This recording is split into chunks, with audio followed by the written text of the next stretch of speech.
And the school drive has everything from new notebooks to new books, most supplies being donated at the end of last year. I'm Kristen Rary, and coming up on your Grady News Source election night coverage, I have all the information you need to know. I'm Kristen Rary here at the Justice Department. We have reports of an active shooter. We saw police and dogs running in. We will have more information soon. Hey guys, I'm Kristen Rary here at Z Burger, where we just had the 9th annual burger eating contest. Molly Schuyler crushed it with 27 burgers in 10 minutes. I don't know if I can do it, but I sure am gonna try.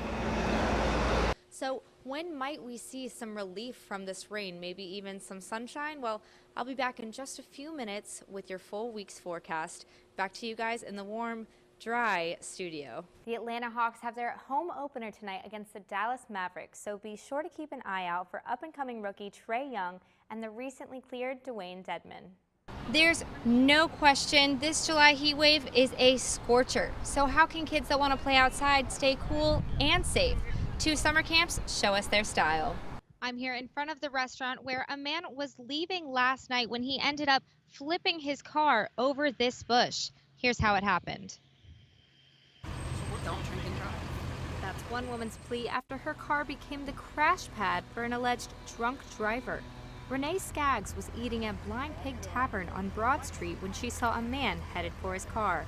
He was parked, he had backed into this first spot here. When he started driving, though, chaos. He moved sideways into these vehicles,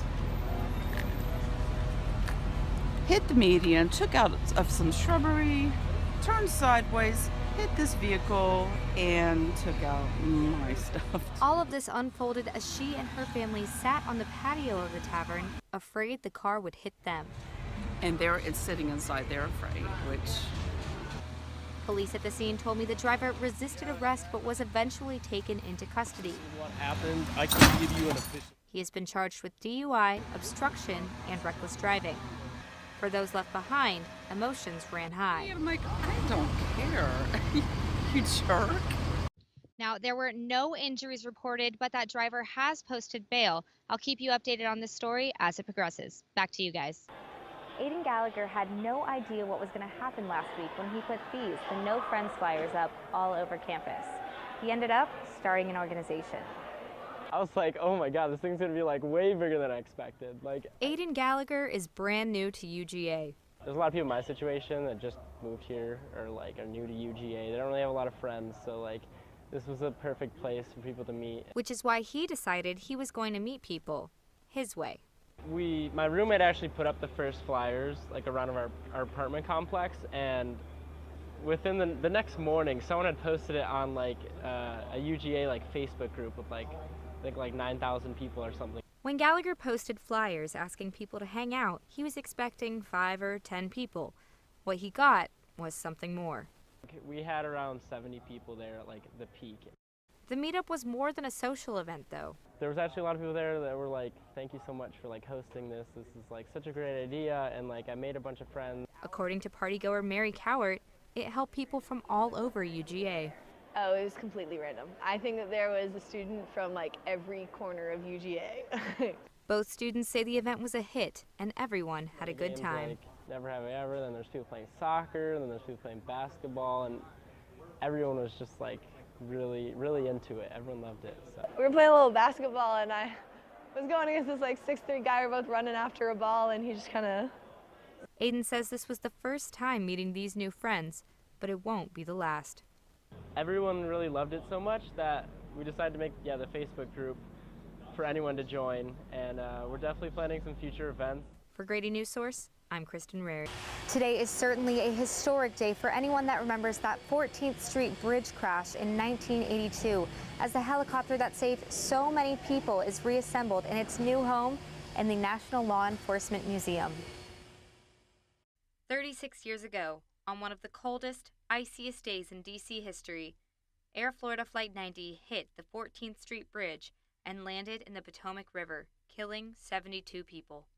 Despite weather being thought too harsh to fly in, one helicopter made the difference, pulling the only 5 survivors out of the icy water, saving them.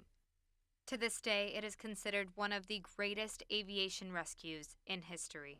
That is not something we hope to ever do. A tremendously risky maneuver, high risk for high results. Now that helicopter has been completely restored to its mint condition, and it's being installed in a brand new museum. It's pretty rough, and it certainly didn't look like it didn't have the U.S. Park Police colors anymore. The interior had been changed over. I mean, it had worked hard. Just before being sold for scrap, the helicopter was tracked down and given new life, front and center of the museum entrance. It would have been a terrible, terrible shame had we lost this aircraft, if history had lost this aircraft. Museum Director Dave Bryant says it certainly is more than just a museum piece. It will show a side of law enforcement that sometimes people don't necessarily recognize, and that is, in this case, the heroic efforts of the pilots and the operators of this aircraft, the rescue and the saving of lives during that air crash. It's hard to forget the image of the victims being pulled out of the water that day. And now, visitors to the museum never will. For News 4, I'm Kristen Rary. Georgia's pecan crop is reeling from a 1-2 punch. The trees were already suffering from high temperatures when Hurricane Michael destroyed the orchards. Pecan farmers are struggling to recover after Hurricane Michael tore through South Georgia last week. Professor Lenny Wells says on his blog growers he spoke with are citing a 30 to 50% loss in trees and up to 50% of the overall crops. There. So roughly, I think we've lost probably about half of the pecan crop. The most southern counties are even worse. Talking about Seminole County, Decatur County, Grady County, roughly about 85% tree loss. Some growers are saying they are out of the business after losing almost all of their orchards. We have some growers, certainly in that very far southwestern corner, that really have to think seriously about is it worth trying to come back from this. They've taken such a big loss. Wells says the images don't do the damage justice, and farmers will have to be careful when preserving what is left. Professor Wells told me the pecans were just days from being harvested.